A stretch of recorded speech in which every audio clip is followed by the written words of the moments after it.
untuk kita mulai untuk evaluasi. Assalamualaikum warahmatullahi wabarakatuh. Bismillah, alhamdulillah, la haula wala quwata illa billah.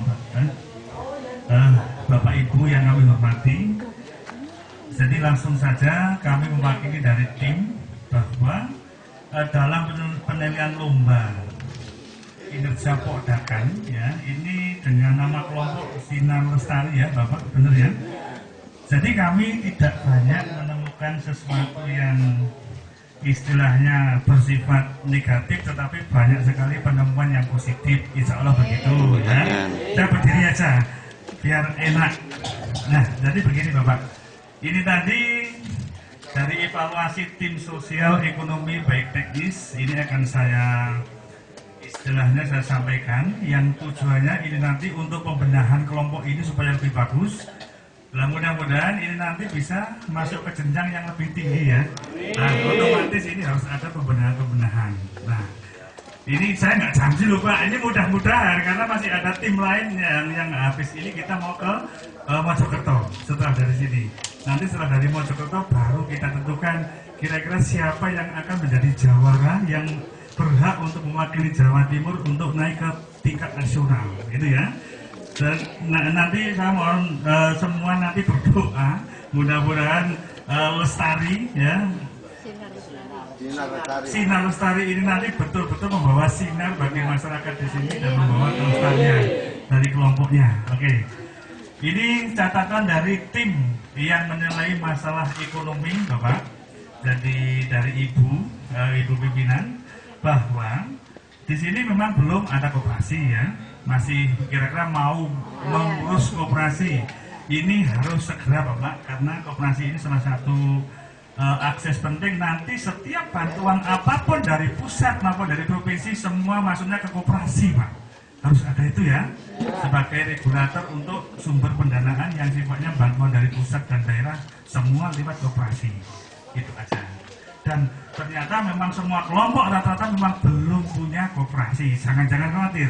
Jadi semua memang belum ada yang sudah punya koperasi berbadan hukum, belum ada sampai saat ini.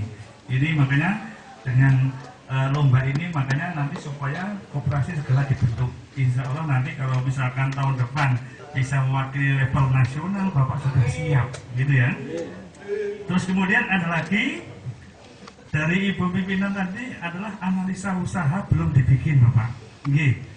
Jadi kegiatan penjenengan budidaya ikan lele ini supaya tahu berhasil atau enggak, untung atau rugi, itu harus ada yang namanya analisa usaha. Nanti dilengkapi saja, nggak masalah, nggak ada. Yang penting jenengan kan sudah untung semua, gitu. Sudah merasakan. Buktinya apa? Kemarin dari ibu kasih bilang tadinya berapa kolam Bu yang pertama? 12, sekarang menjadi 48 ya. Luar biasa, tepuk tangan untuk kelompok ini. Jadi saya beri aplaus ini ya, luar biasa. Jadi program ini berjalan dengan baik, itu positif sekali. Kemudian dari segi sosial Mas Franky tadi punya catatan, ini mohon nanti dibimbing dari penyuluh atau mungkin dari dinas tentang perencanaan kegiatan. Jadi suatu kelompok itu harus punya program perencanaan kegiatan, baik yang bersifat teknis maupun administrasi, baik yang lain-lainnya itu harus ada perencanaan, semacam program gitu ya. Jadi program ini dibikin, ditulis. Kalau programnya nggak ditulis berarti bukan program, itu hanya apa ya, awang-awang, angan-angan. Nanti kalau kita tanya perencanaannya mana Pak? Oh ini Pak cerita, itu kalau yang ingat dia diomongkan, yang lupa ya nggak ada. Tapi kalau ditulis pasti nanti ditata dengan bagus. Bahkan nanti begini Pak, di situ harus ada ADRT yang sifatnya mengikat atau mungkin sanksi.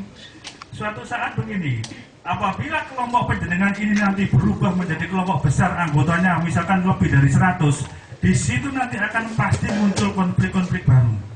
Konflik-konflik baru itu harus dituangkan dalam berita semacam ADART. Itu nanti kalau menyalahi aturan sanksinya apa harus jelas. Saya ini banyak menemui kelompok yang sudah besar, seperti di Kepanjen itu ada yang juara nasional UPR 100 anggota lebih, itu ternyata rawan konflik. Semakin banyak orang semakin sulit diatur, benar Mbak? Nah itu nanti mohon, nanti mungkin dari pembina ini dikonsep bagaimana ADRT yang bagus, aturan yang bagus supaya nanti anggota ini tidak bisa selingkuh Pak. anggap aja begitu. Yang tadinya penjualan satu pintu akhirnya mencetak jual sendiri-sendiri, itu kan selingkuh namanya. Nah itu nanti aturannya bagaimana dituangkan dalam berita acara itu. Oke, itu yang dari sosial. Kemudian dokumentasi kegiatan Bapak.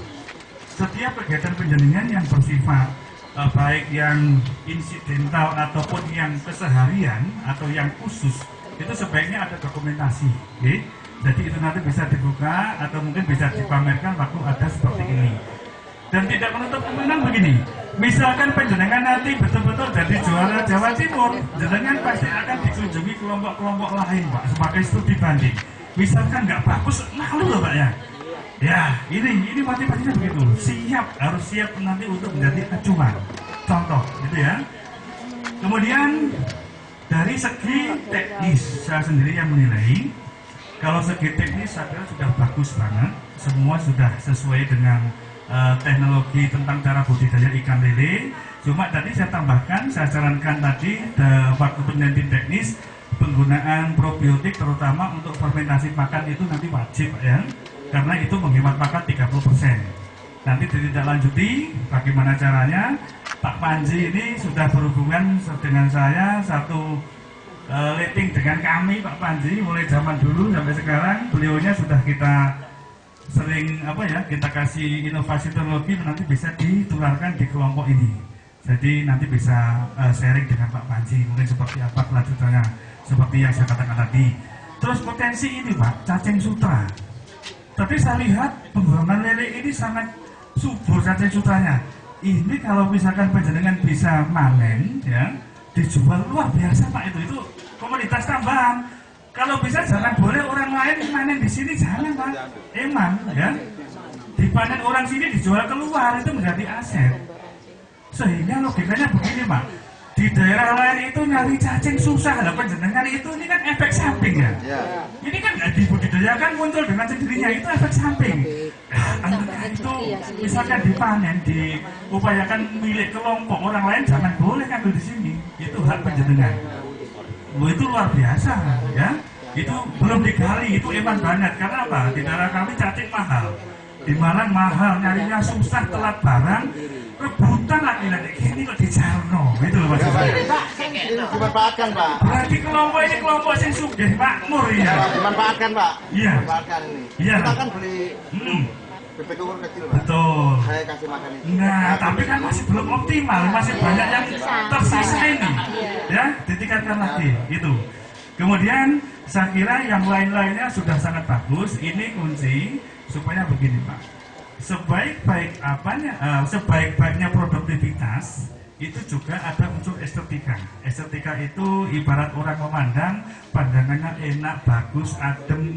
Di situ tadi ada kekurangan sedikit, satu kebersihan, yang kedua pagar. Pagar ini nggak usah repot-repot, nggak usah mahal-mahal. Tahu waring yang hitam itu? Itu udah dikasih pelajaran atau patokan-patokan dikasih waring keliling, manis Pak, cantik. Jadi ayam nggak bisa masuk, ya, kambing nggak bisa masuk. Itu CPIB harus ada pagar loh Pak, harus ingat tuh ya. Itu karena sudah CPIB dengan hasilnya B ya Pak. B itu 3 tahun luar biasa. Itu sudah bagus, tinggal itu pemanis saja. Jadi begitu orang melihat, waduh saya kerasan di sini, enak sini, lebih baik saya nggak pulang di sini aja, beneran namanya. Seperti itu, contohnya begitu. Oke, saya kira cukup seperti itu evaluasi dari kami, dan ini merupakan kelompok yang sudah CPIB luar biasa banget dengan bersumberkan hanya bantuan yang dari provinsi kolam terpal yang 12 itu ternyata bisa berkembang menjadi 48 luar biasa. Untuk kelompok apa Pak tadi namanya? Sinar Lestari. Oke, semoga ini tetap bersinar, jaya dan lestari sepanjang masa. Saya kira cukup. Saya akhiri, ada lebih mohon maaf. Akhirul kalam. Assalamualaikum warahmatullahi wabarakatuh. Terima kasih.